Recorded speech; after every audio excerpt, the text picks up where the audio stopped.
showtime. It's showtime. We are live. I'm gonna wait for a couple people to get on. Can you hear the song? I can hear it. Oh, it's good. It's clear. Hey.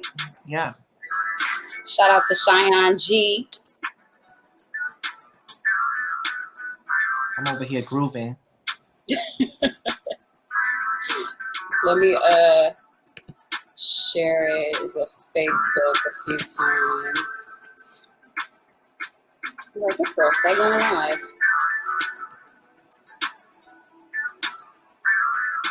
It's the first live show. It's the first live show. LaMay Day Limelight. Live edition. Bam. Ow, ow, ow. Ow, ow, ow. This is the new normal. It's I love this. This is so cool. Let's see if anybody tuned in yet. We got somebody watching. Hey, whoever's joining. Our first watcher, viewer, yay. I love it. Here, I'm gonna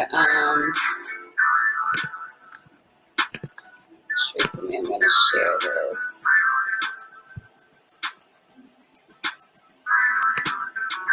All right.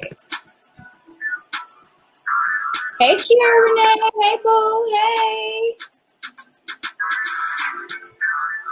So, yeah, we're live on YouTube and Facebook. Shout out to technologies that we be discovering during pandemic. Right? Shout out to technology. I know. There's another one that's out, too, that's pretty dope. But I don't think it does any of this stuff. So, it's pretty cool. Yeah. Hey, Dustin. Hey, Chris. We got some people on the YouTube. Got some people tuning in. Welcome, everybody. It is your girl, Sharíck LaMay, and I'm your boy, j.Pin. You know what it is. Welcome to our very first live edition outside of Instagram Live. You know, everybody be doing Instagram Live. Yeah. But shout out to j.Pin for introducing me to this amazing platform that we're able to stream simultaneously on YouTube and on Facebook. So if you're watching on YouTube, shout out to you. Facebook, shout out to you. We on here and we are live. I'm excited to talk. It's been a while. I'm going to shut the music off just a little bit. But j.Pin, what's been going on with you? You know what? Facing the new reality. And that's a number of things, even outside of COVID. Mm-hmm. You know, look at us now. We've had to readjust and reformat the format of our show.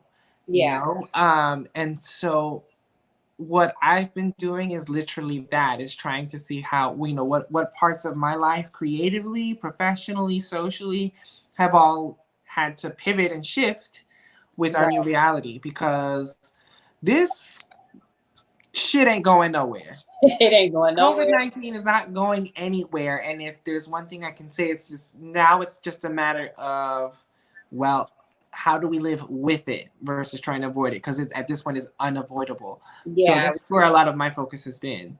Yeah, we hear the new normal term thrown out there periodically, but we don't really, I don't know if it's really settled in my mind. And I feel like I'm just on vacation, honestly, a prolonged vacation, but I'm still trying to keep myself, you know, head above water, so to speak. But, you know, we haven't talked on this particular Limelight platform since the very beginning of it. Yeah. So here we are 2-3 months later. Yeah. And you look good. You look blessed. Thank you. You know, I must say I do feel blessed, and I'm thankful for that. You know, I have the privilege of being able to say that, like, I haven't missed any bills. You know, thankful that I'm working, and that I get to work from home. And so I've been all right. My health has been fine. So, you know, I am thankful, and I'm glad that exudes from me. Has your perspective changed much since the beginning and now being in the pandemic? Absolutely. Yeah. Hell yeah. I think it's more so I look at what I value in life now a lot deeper.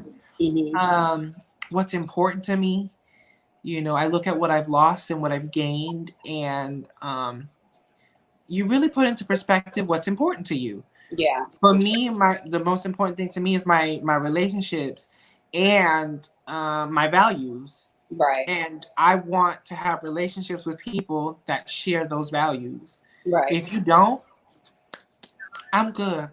We ain't got time. I've cut off so many people in the past 2 months, you Mm. know, based on principle alone. And like, I mean, you can have your views and you can have but if we're not compatible in that way, I'm okay. I'm good. I don't need to have you in my Yeah. life. That's just how I feel. I that's how I want to share. I want to make sure that my messaging is always on the side of justice, and that I make inequality and injustice aware to other people. Yeah, I feel the same. I feel like, I mean, aside from the social injustice and the social awareness that we're dealing with within the last few weeks, I feel as though overall, I've grown closer to the ones who I was already close with, just Mm-hmm. dealing with the pandemic. Um, I don't know how many people have dealt with actual death during this time. I've dealt with a loss of a family member I was relatively close with, not due to COVID, but having to mourn in isolation is something I never thought that I would have to experience. Mm-hmm. And it's been very surreal not being able to be with my family the way that I Yeah. like to. I'm huge on family. So I've really literally have been dependent on the family that I've created here. Yeah. Um, so that's Thank been major. And then aside from that, I just love the synergy with all of the creatives within our creative family, how we've been sharing resources with one another. you. I got some grants, honey. You know, I got some loans. We got some things popping for the business. We came out with shirts. You feel me? So Okay. I've been able to really maximize and not to minimize, you know, what people have been going through, you know, in terms of the loss and the death. I do know of a few people who have lost family members or close Me too. friends and colleagues. It's nothing to take lightly, but at the same time, I do think as though none of this is by coincidence. Um, Yeah.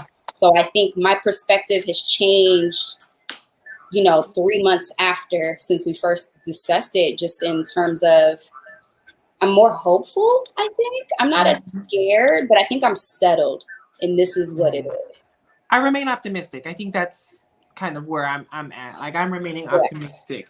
Um, it's unfortunate that a lot of people are affected negatively. People Yeah. have lost loved ones. There's new financial hardships Yeah. that America is facing, particularly in Black and Brown communities. Yeah. Um, you know, but I do feel like there is purpose to the happenings of our planet. I Correct. believe that something will affect positive change with everything, because the whole world is in turmoil, in my Yeah. opinion. And we can't be going through something if there isn't a light at the end of that tunnel. Exactly. I love that you said that. I Mm-hmm. love that you said that. And I think that's where we need to keep our focus. And, you know, it's a marathon. It's not a Mm-hmm. sprint, you know, and I think we also are all realizing that things can change at an instant. You know, I know I spoke about Binge Wave the last episode. We have the other company that I co-founded that does film distribution, pop-up Mm-hmm. screenings. We had to Yeah. cancel everything. We had to Oh. cancel everything. And Oh. it was tough and it was disheartening, not to mention, as you know, some of our viewers and our friends in our circle know that I quit my job just towards the end of last year. And I Yeah. think had I known that this was coming, I wouldn't have quit my job. I know I Mm-hmm. wouldn't have quit my job, but there was no way I would have known, right? Yeah. So it forced me to really just not be afraid to ask for help and Yeah. reach out for resources. Yeah. So, you know, like I said, I'm loving the synergy with all the creatives and everybody, you know, who's just dealing, and people are really reaching out and asking for help. I think that's been the biggest takeaway for me. Yeah.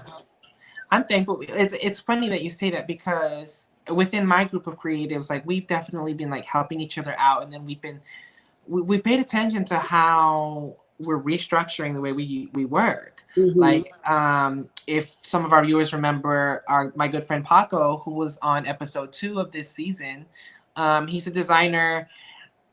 He turned his business into a mask business, and he made affordable masks out of really cool fabrics, and that's literally been sustaining a lot of his income. Yeah, shout out to Manny J too. He's been doing the same thing. Really dope. Yeah. So it's just like I like seeing our community thrive. Yeah.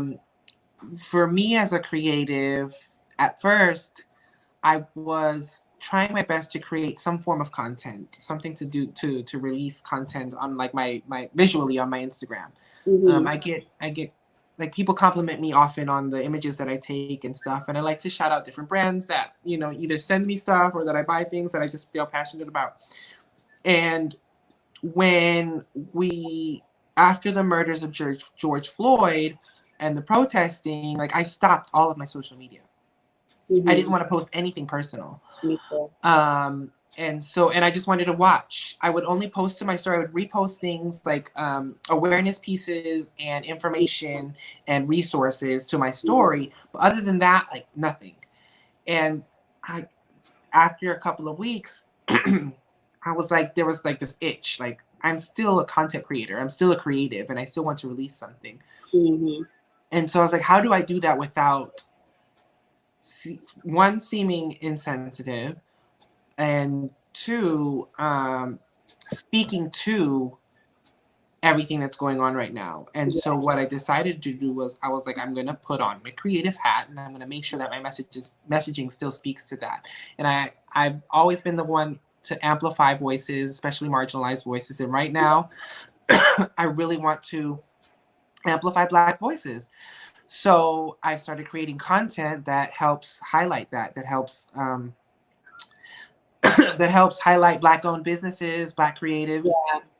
And that's the type of content that I want to put out. I love that. I think we've all been kind of on the same page. I feel as though everybody's just been getting uber creative. And then in terms of social justice, people have been more aware. The playing field, so to speak, has been leveled, at least temporarily. Even though some people are saying that there are those who are abusing governmental assistance, such as unemployment.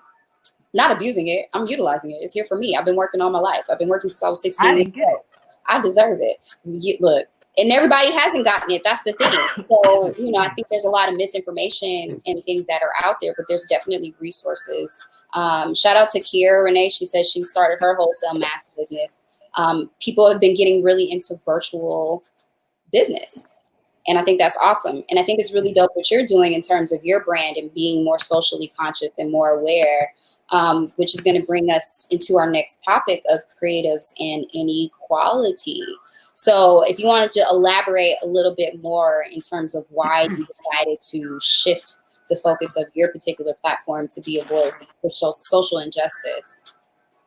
I think it has a lot to do with people just not knowing,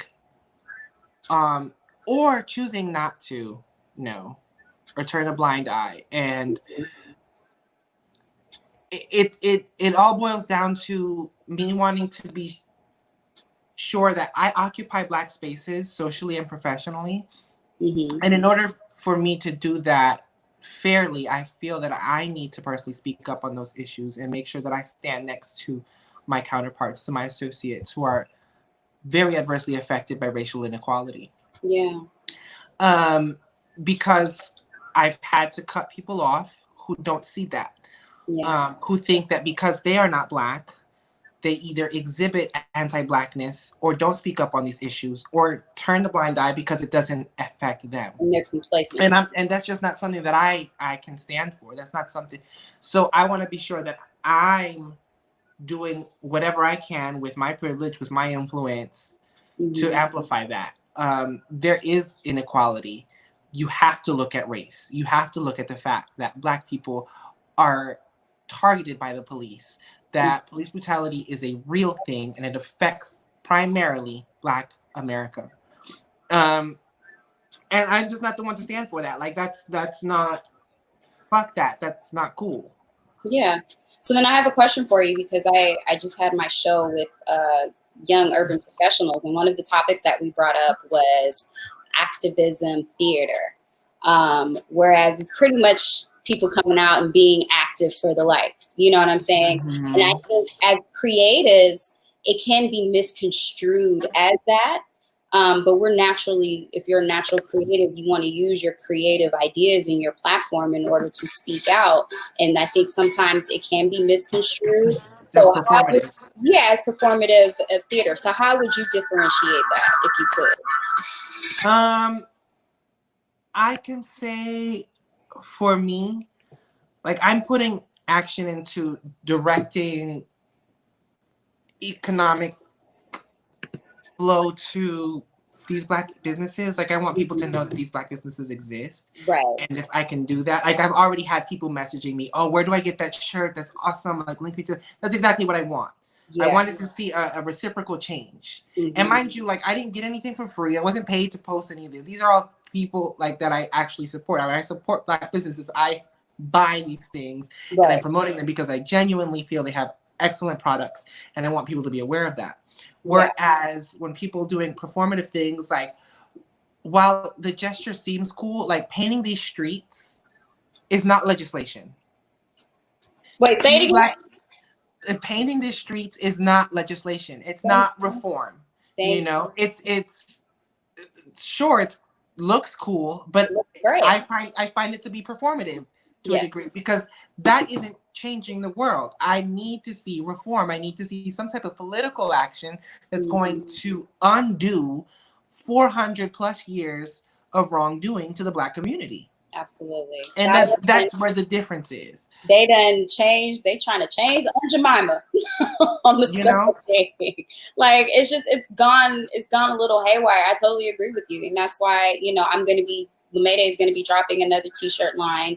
I'm not going to tell you exactly what it is, but it's going to be exactly that. Something that begs the question as far as what are we going to do now in 2020 to create actual reform and create actual change. And the proceeds of that particular t-shirt is going to go to a grassroots organization that is designated, and their ideals are specifically for that, creating real change. I think creatives, I always say that creatives are messengers from the heavens above. I honestly believe that wholeheartedly. And I think we do have a responsibility to express ourselves authentically and genuinely. And I think we have the right to call people out. You know what I mean? No matter what organization you belong to or what you identify as, I think it's absolutely the right thing to do, to say, hey, like, okay, well, what else are you doing?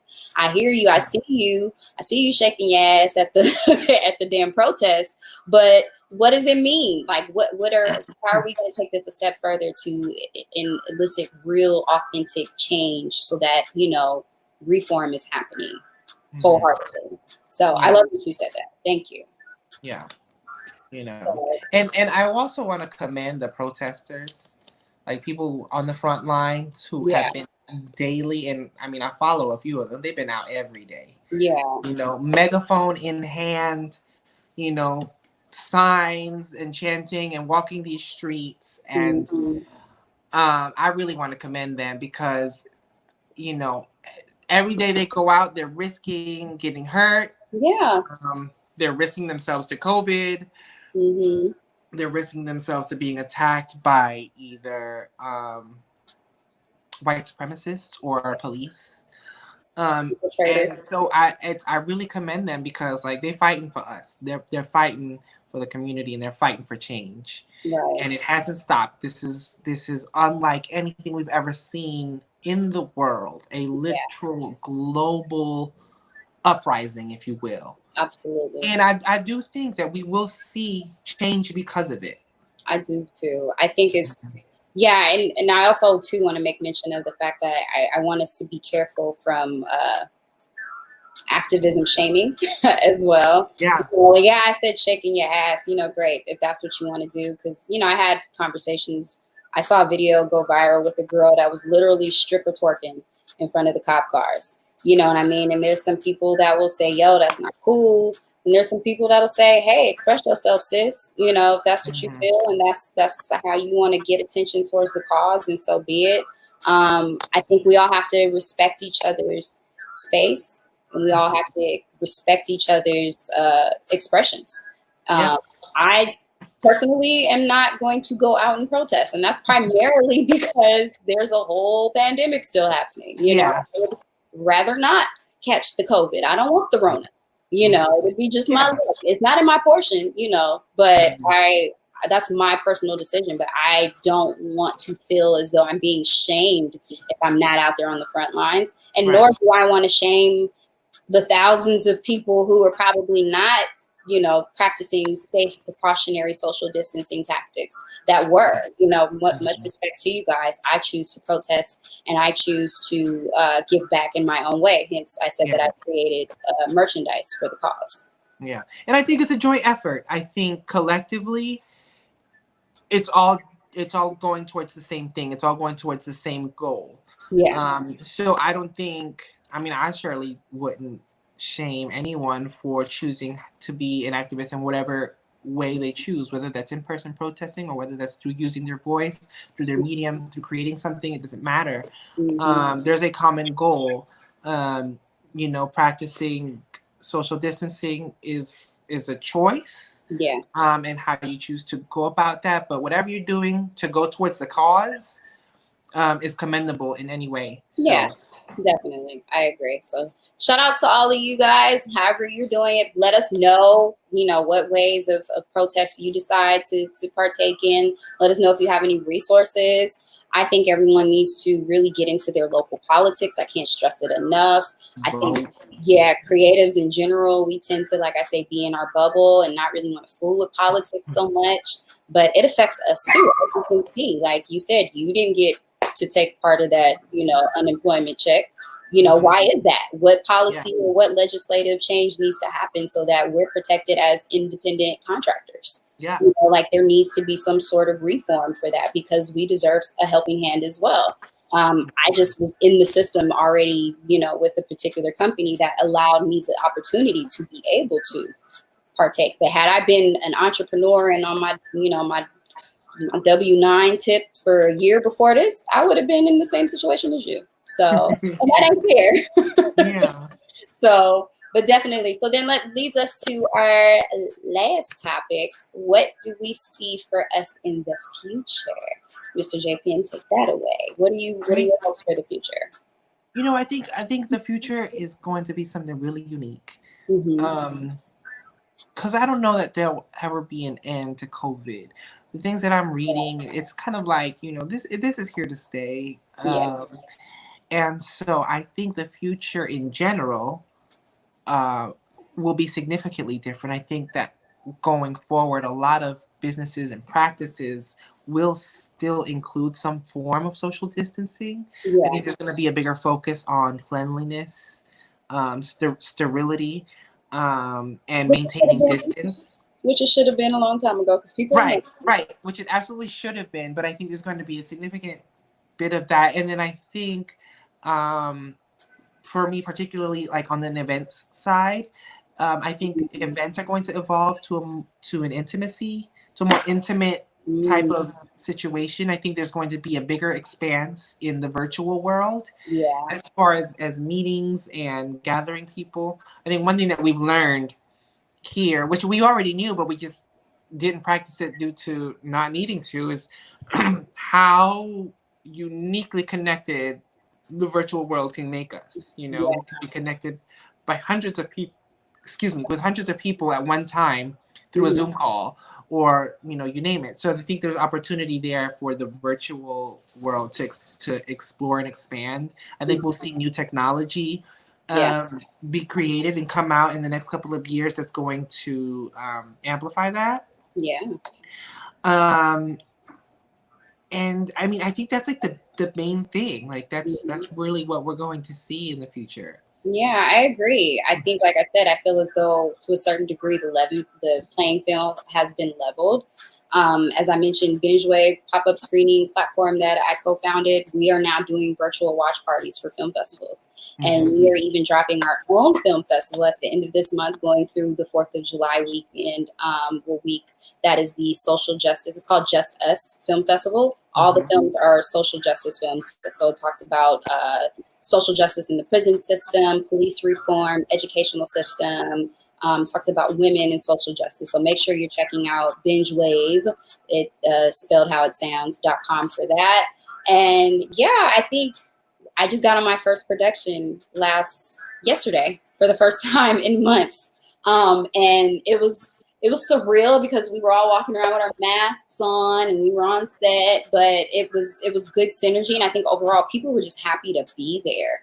I didn't really sense any bad attitudes on set.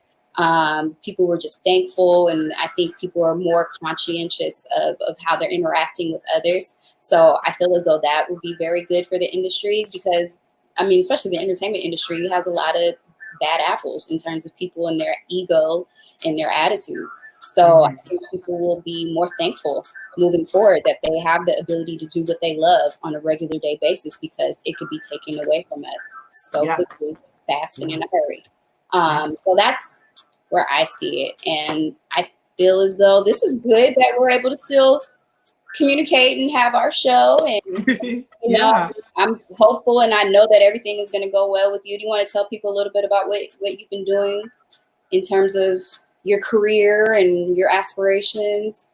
Yeah, so I've switched gears, so everybody really knows me for like being a publicist and working PR and events and stuff. And then I wasn't working, and then I actually managed to get a job via Instagram via someone I follow. And his name is Amari Ice, and he is the first Black gay men's matchmaker certified by the Matchmaking Institute. Okay. And he holds that title like no one really holds that title for him. And I connected with him a few years ago, and we've maintained a pretty cordial relationship. But his business has grown, and his business model was already digital. And the way his firm works was already remote, and he needed someone to help him out in his marketing. And I was like, hey, I need a job, and I believe in what you do. So it's been really unique being able to fuse my creativity and my resources and apply them to that, because I mean I'm obviously part of the queer community, and like I feel good being able to work with and help people that are doing good things for other people. You know, and so that's been really exciting. There's been a pause on my editorial work with Obvious Magazine and SoCal Mag. I personally just haven't released any articles yet, but I'm looking to change that. I just didn't have it in me to write for a while. But totally fine. You know, but I am looking to release some new content through them. I still hold my title as senior editor for both magazines. Okay. So just be on the lookout. Follow me. I have a few things coming out with that. And then, even amongst this, a few things that I can't speak about just yet, but it's time I take some ownership. It's time I own something, and so there's a couple of ventures that I've been brewing that I think speak directly to what my messaging has always been. And the only thing I'll say is that it will always be to and for the culture. Okay, now do it for the culture. Do it for the culture. Yeah. Well, for me, LaMay Day is always an entity. We're always looking to join forces with other people. Luckily, I've actually had an influx of clients coming in that want to either collaborate with us or utilize our services for marketing, branding, video, content. So we're very blessed. And as I mentioned, we've also launched our shirts. So we have a few shirts, including this one, the Hella Creative Tee. I want mine. Yours is coming, honey. So Make sure you're grabbing that, the creative tees that are on limelight.com. We have about 3 or 4 designs, including my niece, Ashari. She has an amazing Kiss the Drip t-shirt. All proceeds are going to her. She's an amazing young creative. She can draw her behind off. And so I'm all about building, generational wealth within the family. So I love being able to teach her and teach other young women like her, business in terms of entrepreneurialism and creativity. So that's something that's very near and dear to my heart. We'll be dropping t-shirts. Make sure you're supporting this Black-owned business over here. And then, yeah, anybody who's interested in collaborating with Mayday, we're all for it. Like, shoot us an email, text message, DM, slide in, and we're ready. I'm excited. I'm just excited. I am excited too. Yeah, so I'm just glad that we got to talk. Anything else on your heart and mind? I don't know. What do you think about this platform? What if we switch to a live format going forward? I'm down. I think we should do this. I haven't seen you in person. I do miss your face. Yeah, I miss you too. We'll have to have a social distancing coffee date or something later. Not at Starbucks though. Not at Starbucks. To all of our viewers, let us know what you think of this format. Let us know if you think this is cool. If you'd like to see more live content from us, I think we're here to do it. Hey, guests. That'll be amazing. Also take some guests on here. I'm excited about that. So, yeah, definitely thank everybody who's tuned in. This one's going to be a short and sweet one. But we love you all. Stay positive, stay safe, stay creative. Keep on creating. Keep doing your thing. And catch us when you can. And we love you guys. Love you, j.Pin. Love you too, Sharíck. Real life soon. See you soon. Yes, I know. All right. I'll talk to you later. Bye.